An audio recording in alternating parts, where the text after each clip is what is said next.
namanya nih? Gila sepi nih, alat berat juga udah ada nih.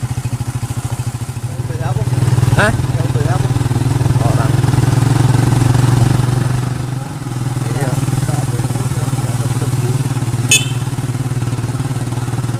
18 seliter 18 kilo dah.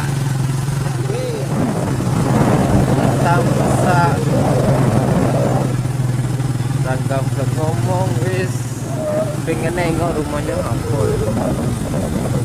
Jauh juga masanya dia nih. Kata ini baunya terasa nih guys. Telur. Oh itu nah. Telur konsumsi. Mantap. Baunya lah nyampe sini. Mau kan? Ini nomor 2 dah dari kemarin. Apa ini namanya?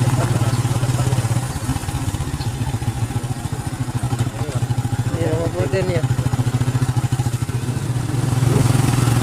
Nah, ini jalannya semakin sepi guys. Jarang orang lewat sini nih guys. Lucu. Motor belum ada. Pondok pesantren.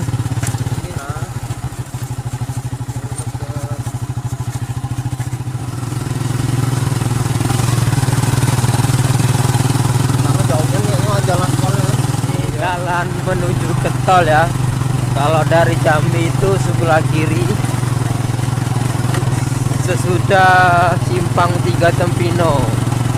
Nah, namanya Sungai Jirat. Masuk ke tol. Jalan ini digunakan untuk progres jalan tol. Itu ada mobil pegawai tol di depan itu, nanti kita samperin. Dari Sungai Jirat masuk ke tol itu sekitar